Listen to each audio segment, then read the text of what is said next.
Hello and welcome to the Professional Book Nerds podcast presented by OverDrive. This is Joe. Hello, welcome back. Before we dive into today's episode, wanted to remind y'all to rate, review, and subscribe on Apple Podcasts, Spotify, or wherever you do your listening. If you'd like, we'd love to hear from you. You can leave a review on Apple Podcasts or Spotify. It really helps boost the show to other listeners who might be interested as well. You can also connect with us on social media. We're on Instagram, Twitter, and TikTok at ProBookNerds, and you can send emails to professionalbooknerds@overdrive.com.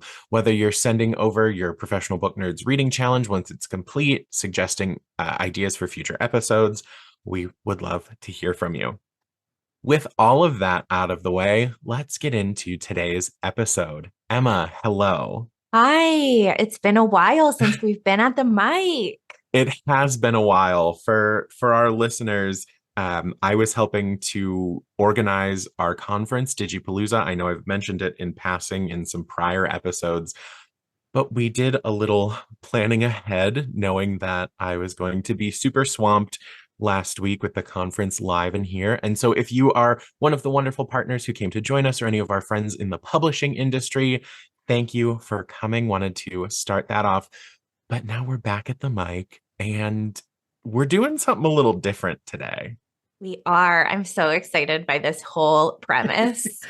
So, as all of you listeners know, Emma loves romance, unabashedly loves romance. She's not shy about it. And I, enjoy books with romantic elements, so when there's a little bit of like, will they, won't they get together? But the main plot line is the like, can they escape the serial killer and then fall in love after? That's what I typically gravitate towards. So not romance. But the title of today's episode probably gave it away. Today is Joe Reads a Big Romance. So I just read Meet Me at the Lake by Carley Fortune, and we're going to talk about it. Yeah. And so I'm going to provide some extra context just for funsies. Mhm. Joe pitched this idea to me a few months ago, and I said, yes, please, any chance for you to read a romance. And so I sent him a list of, I think, like 5 or so popular or more recent romance books that I've read so we could discuss. And I pulled up that list. So I'm just going to let folks know what the full list was. It was Happy Place by Emily Henry, Book Lovers by Emily Henry, Forget Me Not by Julie Soto, Meet Me at the Lake by Carley Fortune, or Love in Other Words by Christina Lauren. And I'm really happy that Joe picked Meet Me at the Lake. I mean, let's just get it out of the way. Holy crap, I loved this. Yeah. I loved this book. You sent me that list and I was like, I don't know how I'm going to pick one of these because I knew I've heard you talk about all of them. I knew they were all like big romances, as back to the title. I knew they were all like big in the market. I knew that people who love this style of romance loved these books. I was like, how do I pick one of these? And it felt so natural to pick an Emily Henry because of your love for her. She's been on twice now. Yeah. She's been on twice now. Like it felt right. And then I went to visit my friend in Columbus. And when I go to Columbus, I feel like we go to every TJ Maxx, Marshalls, and Home Goods and every bookstore in the area. So every half price books I walked into, I practically had a copy of Meet Me at the Lake fall on me every time. And that's when I was just like, this is it. This is the sign. This is the one I'm picking.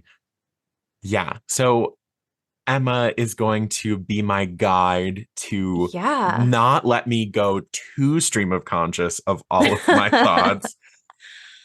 But it's a little kind of like reverse interview today. It is. I am going to be like almost interviewing you about your experience reading a romance. And we're going to talk about this book. So I'll do a little description of the book and then we can dive into some questions. So this is, again, Meet Me at the Lake by Carley Fortune. This came out in May of this year.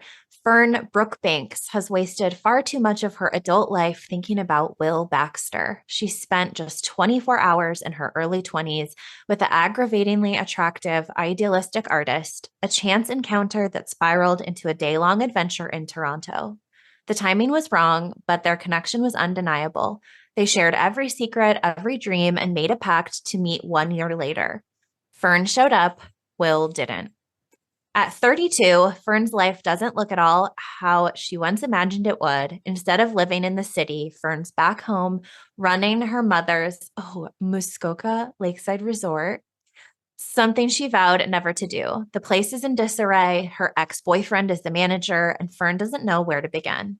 She needs a plan, a lifeline. To her surprise, it comes in the form of Will, who arrives 9 years too late with a suitcase in tow and an offer to help on his lips. Will may be the only person who understands what Fern's going through, but how could she possibly trust this expensive suit-wearing mirage who seems nothing like the young man she met all those years ago? Will is hiding something, and Fern's not sure she wants to know what it is. But 10 years ago, Will Baxter rescued Fern. Can she do the same for him? Dun, dun, dun. I'm just smiling. I'm just smiling thinking about it. Oh, it's so good. So, It's so good. what were your initial thoughts upon seeing this book? Like, what drew you to it? What did you find appealing?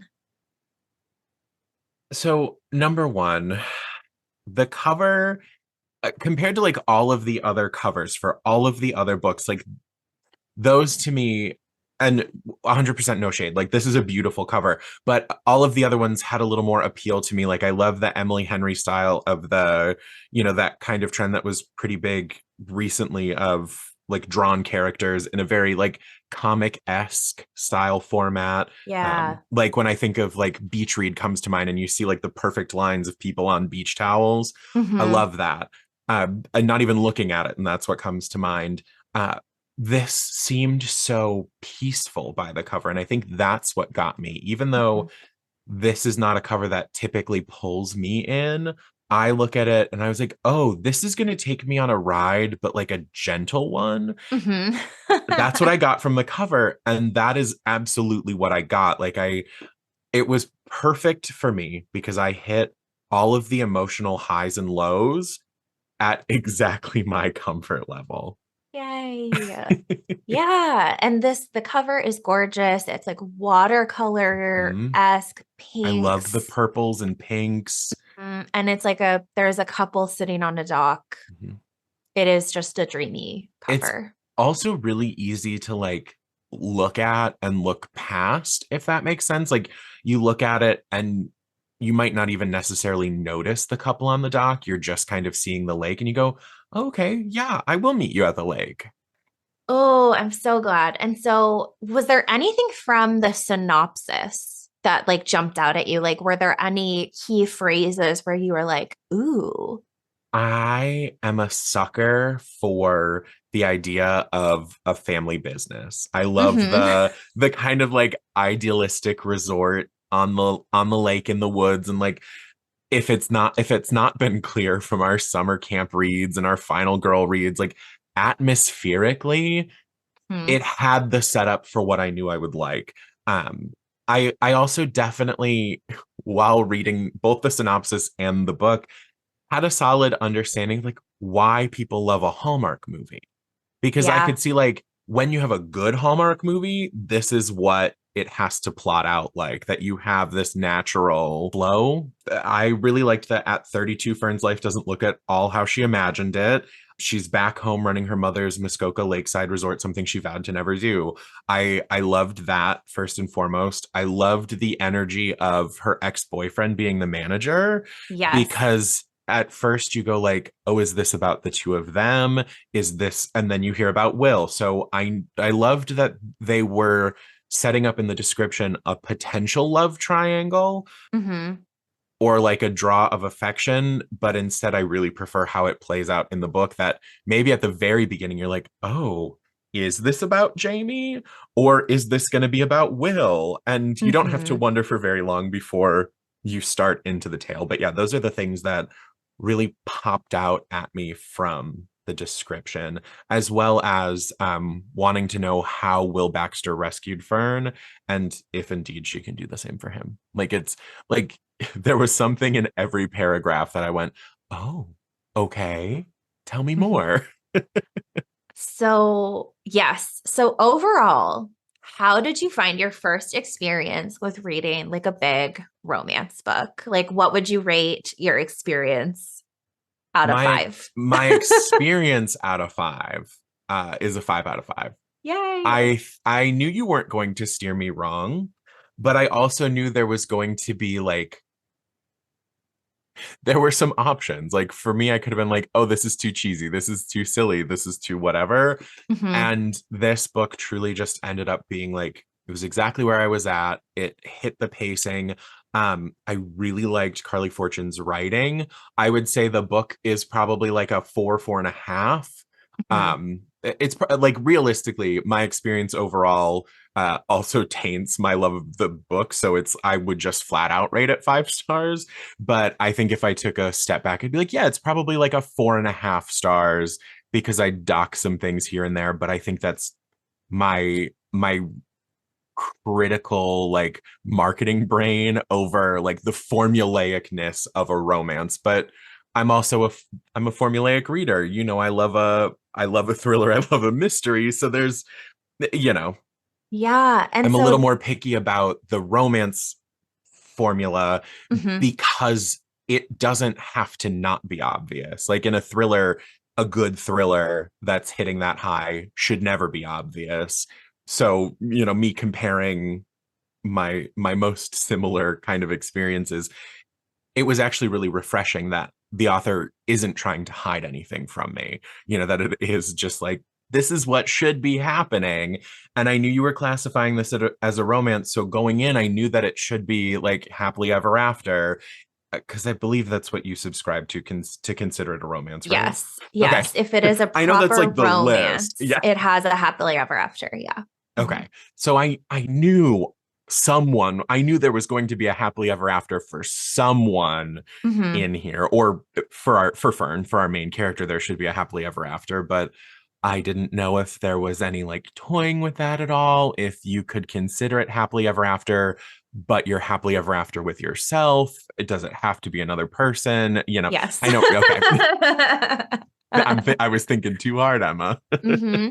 Well, and so that's a good point. I mean, you read a lot of thrillers. I also read a lot of thrillers, but then a bulk of what else I read is romance. And I think that's a good point is that like when you have these like staple genres that you always turn to, you turn to them for those specific formulas.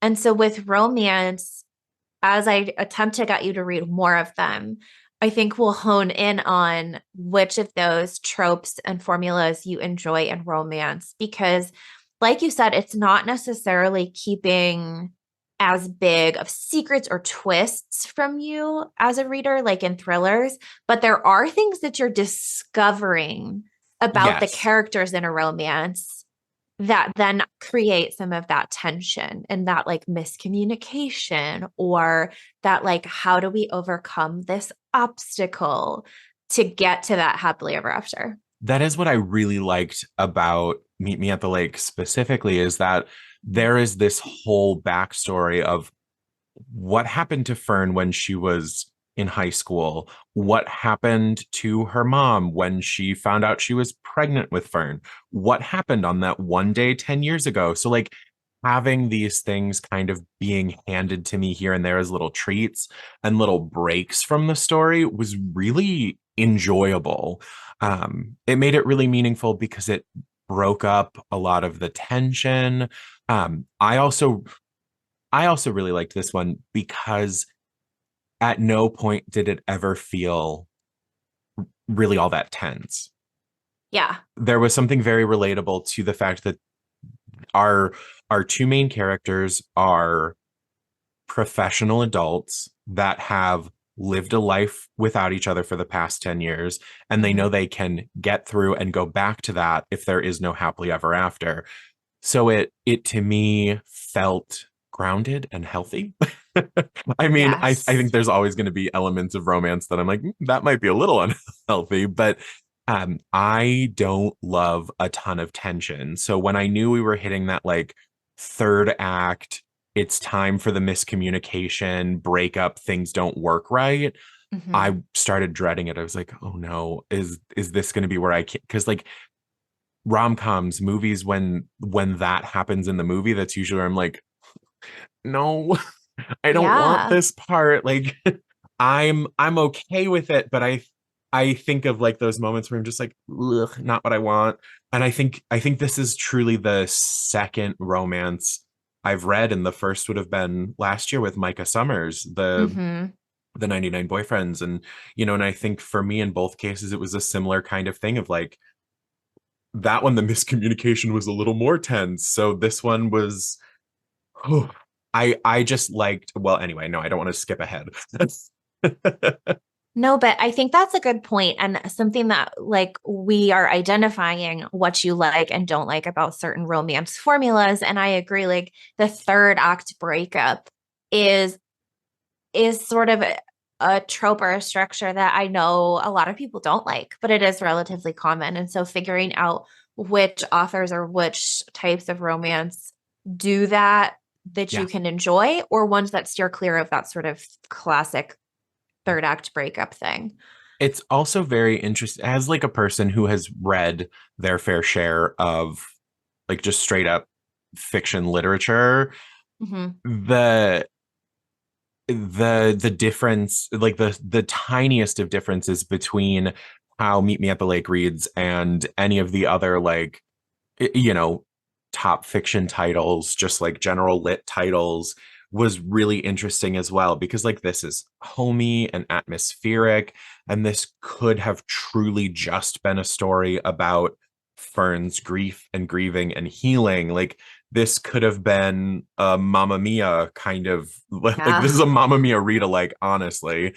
Um, because of the like, oh, discovering the love of the head pastry chef as her like pseudo father and reading her mom's diaries and discovering herself. You could take the romance elements out of this and you've still got like a really strong just lit title. So it was interesting to see that as well. I agree. And so to get some logistics out of the way, how did you read this? Ebook, audiobook? Did you enjoy the narrator? So I listened to the audiobook. It was a fantastic experience. AJ Bridell is the narrator. Fantastic job. Like it was just really delightful. I believe Carley Fortune pops in a couple times in the audiobook. Her name was called out at the beginning and far as far as speaking parts, and I believe she reads the afterword. So also nice to hear from the author. Love that. But overall, yeah, really well done. I love an audiobook. So it was a great way to enjoy it. Yeah. Oh, and so I really enjoy Carley Fortune. She had her sort of big debut last year with Every Summer After. And then this year, her book, Meet Me at the Lake, just blew me away even further. Yeah. I also love the trend of cover mates. Yeah. So, like, her books aesthetically look very nice together. And I know this is a silly thing that influenced my appreciation of this book. I loved this book, but then I also saw on Carly's Instagram, somebody had asked her what like the Taylor Swift theme song of this book would be. And I Okay. think she said, and I wish I could like find it. I think she said the Taylor Swift song for Meet Me at the Lake would be the one. And to me, that's even more perfect. So if you're a Swiftie, it If just you're a all Swiftie, comes now you together. know. Now you know. So I know you enjoyed this book. Mhm. You said that you really loved the sort of like family business, resort, dirty dancing. I always got to Mhm. call out dirty dancing vibes in this. What else did you like about the book? I can I list a billion things. so I loved this book. Kicking myself that I haven't picked up a copy of it yet. I will be picking up a copy to put on the shelves. This will be one of my recommended, like, hey, you need something to give a break from what you're doing right now. I loved, like I said, the family dynamic. I loved I honestly, the setting, the atmosphere was so important to me because it was just so powerful. Swapping between Muskoka and Toronto and having like a solid vibe of the city and having a bit of that small town, but also the fact that it wasn't small town. This is resort town. And I think that's a big difference. I love the kind of like times in the kitchen. So setting was a big piece for me. I also really loved the structure of the book. I think that was super important. I know I mentioned that like the different breaks for how things were laid out gave me a chance to breathe from the main line of the story. And I also think it really amped up my overall attachment to the characters. So Meet Me at the Lake is broken up between, so the main plot line overall is the now, and that is with, I almost said Carly, that is with Fern. Are we doing spoilers? Yeah, I feel like we're doing Okay. spoilers. So Fern's mother dies in a tragic car accident, and Fern is basically forced to kind of leave her life in Toronto behind, where she is successful but also not at the same time, is kind of how I thought of it. And like I found that really relatable, feeling like you're moving up while also actually kind of standing still because you're in your own way and maybe you're not doing what's making you happiest. So she's forced to come home and try to figure out what she's doing with her family's resort. They have this series of cabins on the lake. They have a restaurant, and the restaurant, like is really popular within the town, but also these families come year after year, similar to Emma's kind of tale of her own experiences. And so Fern has to decide, is she going to keep it in the family and keep running it? Is she going to sell the land? Is she, what's going on here? And in breaks of that, and so she's trying to force herself into the dining room one night to say hello to this like very long running family before they check out. And her ex-boyfriend Jamie, who is the manager of the resort, is like, you gotta do it. She finally goes to say hello. She gets the hello like eked out because of course she's also still grieving. And I really appreciated the grief. Um, and then she has to check in her would-be great love, Will Baxter, who has somehow managed to work his way into the resort. He met with Fern's mother right before she died and set up a path where he can come and consult to try to bring the resort back to life. That's the other big thing, is that the resort is potentially failing because, some of the stuff is just of the times and now it's time to update. And so so she had spent this like perfect day 10 years ago with Will. And so we jump and we get glimpses back on that one day 10 years ago. And then she's also reading her mother's diaries from when she found out she was pregnant. So we jump between these kind of three different times. And y'all already know I'm a sucker for a time jump, but I loved that. I really think it helped to steer, to endear, and to kind of, like I said, give me a breath. I agree with everything that you said that you enjoy about all of that. Mm-hmm. It is also something that I enjoy in a romance. And I think that this book did the setting and the atmosphere so well. Like you Perfectly. really felt what it feels like to be like at that sort of lakeside, summery, Mm-hmm. somewhere that people return to year after year. You really feel Fern's struggles in trying to grapple with a situation that I don't think she ever wanted to be in, where Yes. you kind of say like, I don't want the family business, but then I you have set the to, boundary, but you yeah, left it to me. Yeah. but then like you've left it to me, and then really grappling with like, well, shoot, am I going to let this go? Right. And the love that she discovers within herself, for both herself and her skills as a businesswoman. Mhm. I also really liked that there were these moments of challenge where like, oh, my dream place in Toronto that I always daydreamed about buying became available. And Yep. that was the moment that she made her decision that she was staying. Um, Yeah. I will also say, and this might go both in the like and dislike column, it was so listenable. Like I fell into it, but I never felt like I was in it, Okay. if that makes sense. Like, and I don't Yeah. think that's a bad thing, especially because you know how tired I was this past weekend while I was Yeah. listening. Um, y'all, I was exhausted. But I think there is a level of like, I bought this story. I was into this story. I did feel like I was watching a movie the whole time, but I didn't necessarily ever feel like I was taken into it. So while the settings and the atmosphere, like the settings are solid, but the atmosphere is what's golden. Like the settings could be a little stronger, but because the vibe is so well set, you can put the rest of it together. It doesn't have that like fifth star element where you're like, oh, I feel like I'm living in it. But I Yeah. also don't think I would have wanted that with this type of story. Yes, I agree. Mhm. And one of the other things I really liked about this, and I'm curious about your take Yeah. because it is a trope that we like or a style that we like in thrillers, is the sort of then and now setup that this book has. So it's like present day Yeah. and then it's 10 years ago, this Toronto magic day with Will. Did you enjoy that sort of back and forth? I really liked that. I really liked that. I know that's what I was trying to get out before, but I loved that kind of layers of time. And usually the third element in a lot of books, like the addition of the mom's diary, is usually the thing that's one step too far. Like that's usually where it's like, you didn't need all that, but it was perfect in this because it comes in later.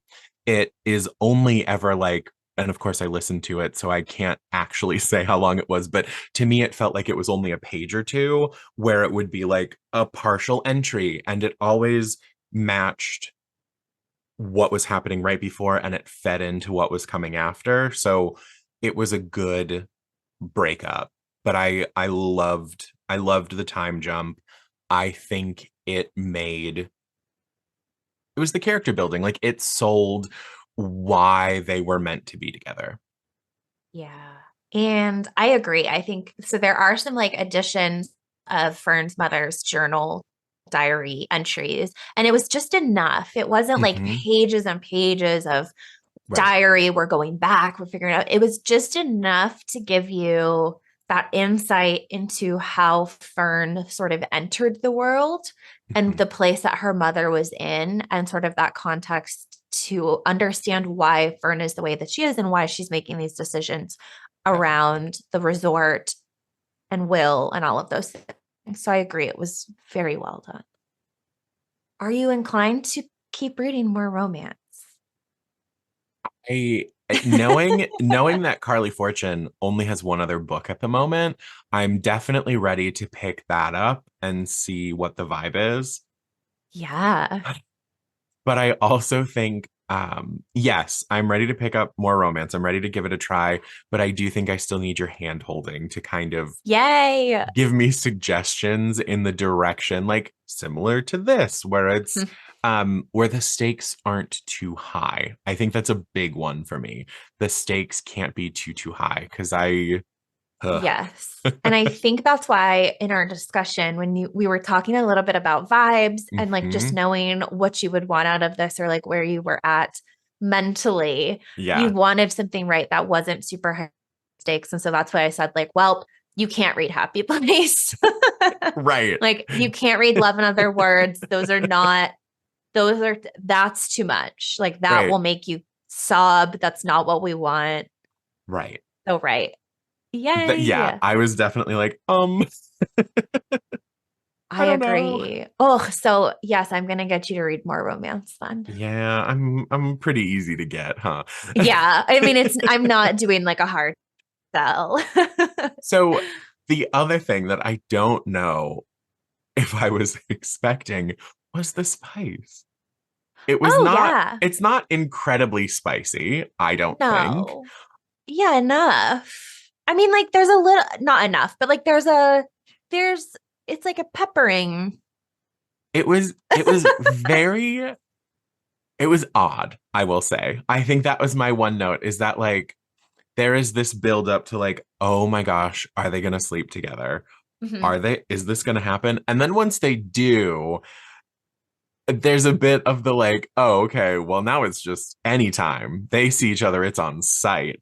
And and that's why I was like, okay, maybe I understand why Gen Z doesn't want romance in movies anymore because they don't think it furthers the plot.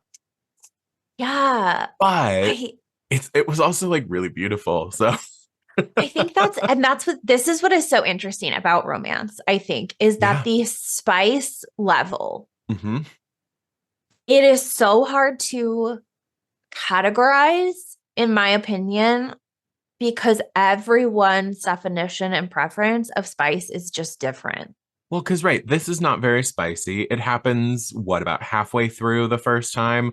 I Mhm. can I sent you a text You when did. I was like, "Oh my I God, I think think I this is got to the it. spice."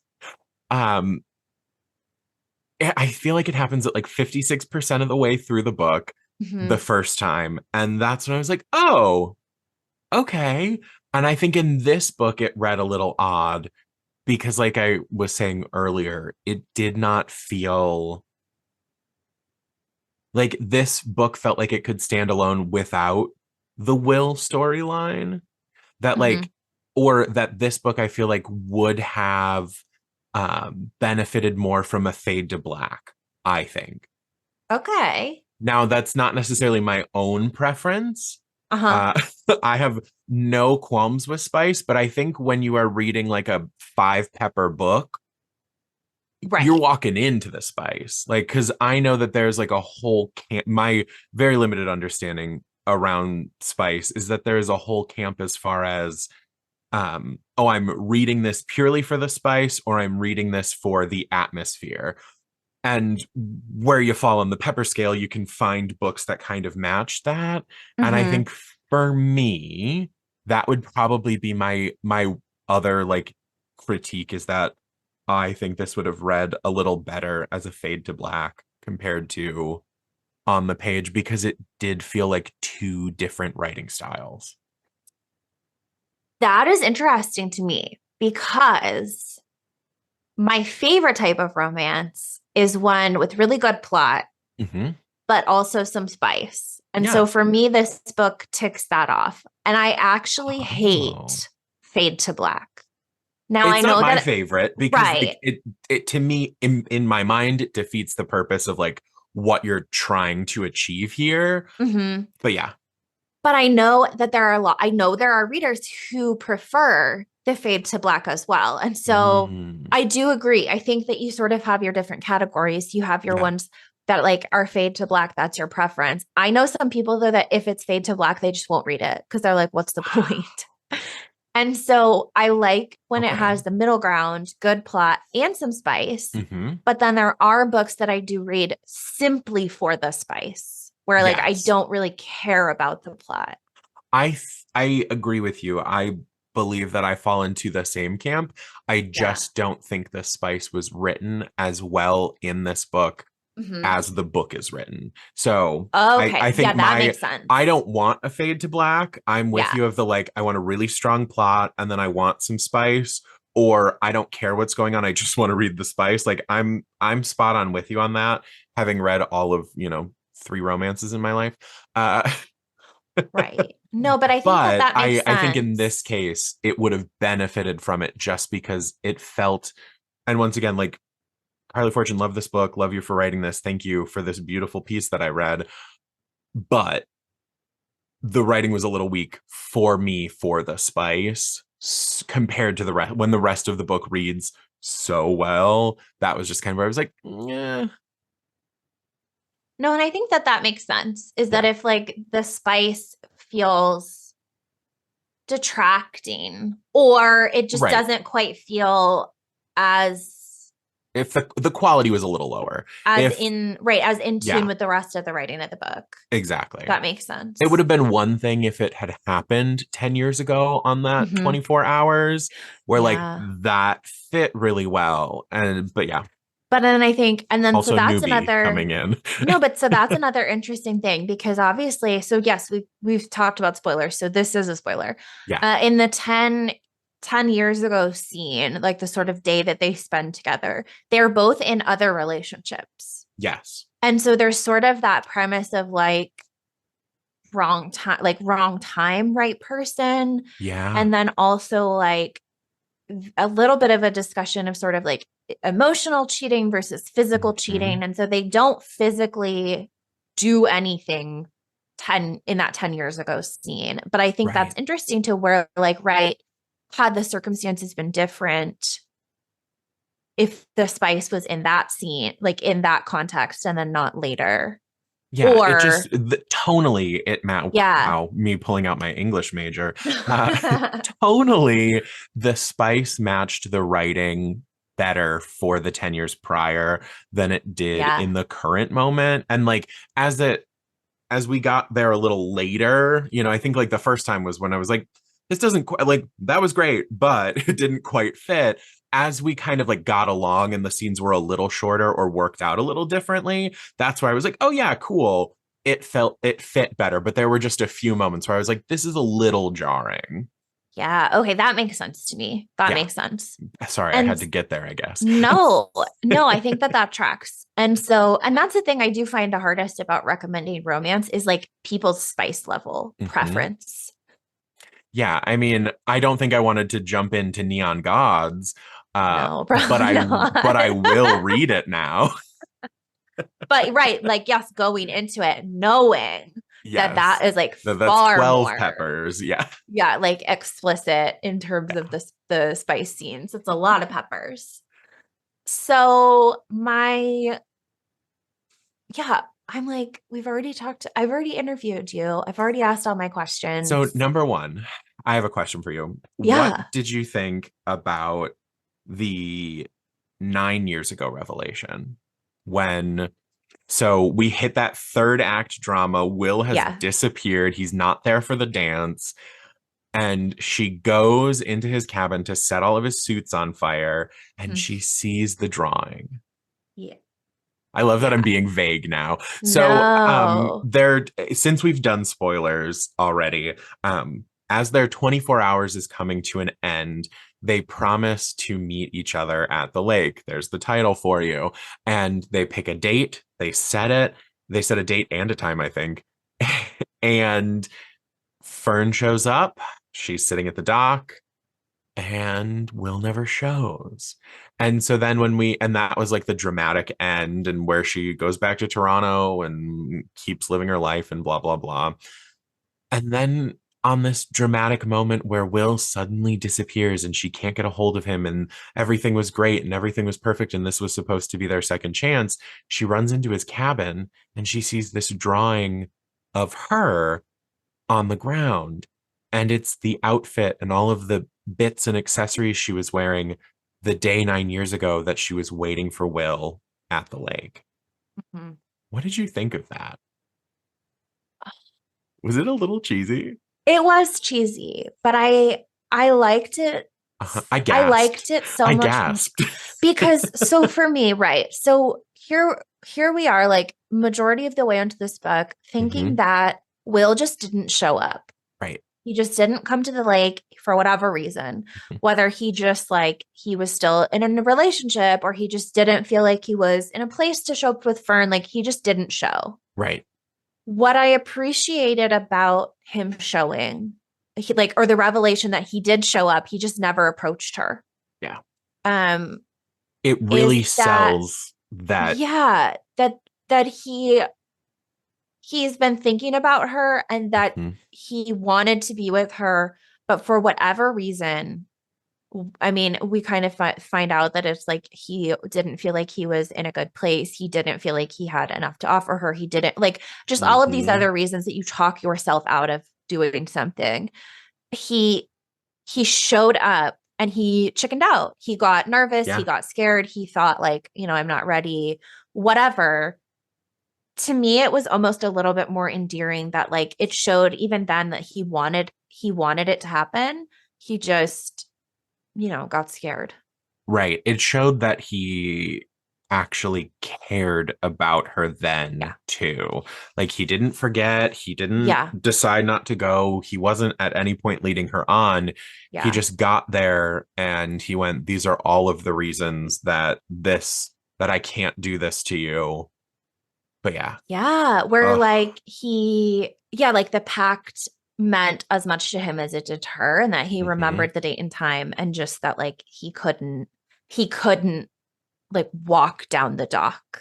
Yes. And so yeah, I mean, it crushing to her, that he couldn't like go the full way. He like Right. showed up but couldn't take that step with her then. But then I think that's why, again, like you're fighting for it. He's ready for it now. They're both ready for it now. And Yeah. somebody has to take it that full way. So it's like, I do think this is funny about romance. It's like they each show up like 80%, but you've got Mhm. to bridge that like gap. You've got to just Exactly. like get out of your own way. Which, yeah, I really appreciated that as well. There's something special about it that I think you really only get delivered in romance when you've got that, like, how do we meet each other where we're at? Yes. Now, Oh, Emma, can you tell me about some of the tropes in this book? yeah. And then So, and then we can see what else I might like trope wise. second chance romance. I loved that. I love that I didn't have to get to know someone new because I read 50 Shades when it was the hot book, and Yes. and I didn't need another instance of like, oh, I met this random man on the street and he's this mess that I can fix. Like I loved the second chance and that we were, I guess I love a spoiler. I love knowing that this is a second chance for them and that I don't necessarily have to like it lowers the stakes and that apparently for me is very important. Yeah. And it's also sort of that like chance encounter, like random connection, missed connection Hmm. style that I quite enjoy as well. Um, Yeah. this isn't like a trope, but obviously like the summer setting is Hmm. sort of a big part of the vibes. Sorry for just saying vibes of the book. Yeah, I think so too. I don't think it works like I would read like a novella that followed up that was just like a cute day in their life throughout the year if we saw what it was like during down season, but it needs the energy of summer and people on the lake and everyone being in the cabins and yeah. Like, Right. would Like, I love to see what the resort is like in the winter when it's mainly just the restaurant running and no. they're being cutesy? Like, yes, but I want that in like a bonus scene. I don't want the book like that. Yeah, exactly. So I do think as much that's not a trope per se, but it is Mhm. certainly something that plays a huge role in the style of romance that you're getting. And so like Yeah. these summery, beachy, vacationy style reads are a different tone Hmm. than ones where that's perhaps not part of the story at all. I like that the characters are very layered. I like that Yeah. they seem very real. They seem at times very messy, which is Mhm. very human. Well, and also thereabouts our age. Yes, which is another part that I really enjoy. Yeah. Romance is about 30 somethings. I didn't know that that was a thing Yep, or that that was a thing I needed. But when the mom's first diary entry comes in and she says 1990, and I went, oh, I she's my know. age. Like I know. Yeah. And so it I was really enjoy that. nice. I really enjoy that. It's not that I don't enjoy romance Mhm. of other ages, but obviously being in our 30s, Yeah. it's just more relatable for our particular circumstance where it's like we're not middle We're age. just far enough along in our Yeah, careers that we can be at this level of established. yes. And the layers also made the characters human, made them people. I Yeah. don't know, like sure, I love some like wish fulfillment fantasy nonsense. I could totally see myself picking up like a five pepper version of that when what you truly just want from it is the spice. But when I want this kind of you're giving me a plot, you're giving me a story, you're giving me a reason to care. Mhm. Hearing Will's struggles, hearing why he didn't walk up to her 9 years ago, like hearing what makes, why is his phone ringing a specific chime at, this time, and why is that the only call that he doesn't take in front of her? Like hearing all of those motivations, I really resonated with me. And it's just like, yeah, I want these characters to be people, to have layers. Exactly. And their issues seemed very realistic to our age group, to the things that people are going through. Whether you can relate to all of the issues or not, you can sort of find certain things where you may have grief over a parent or familial issues or whatever. There are some things that you can just find, I don't want to say Right. comfort in, but just like that other people experience these same messy things as you do. Life balance Yeah. and career balance and family drama, or however you want to look at it. It very relatable. I do just love that sort of like one day setup, like one day that changed everything. They explore the city and do all of these things that they wouldn't normally do. They're showing each other all their favorite places. They're getting out of their comfort zone. I love that because it does feel like something that would happen in your like late teens, early 20s, where you're Yes. more inclined to just Let go go. have like a Yeah. day. And I love that.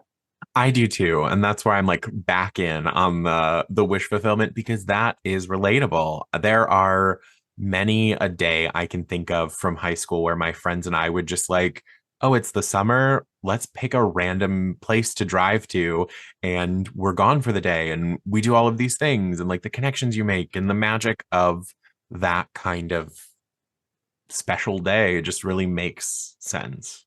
Yeah, where you're just like less encumbered by things. I think you're able to kind of play hooky.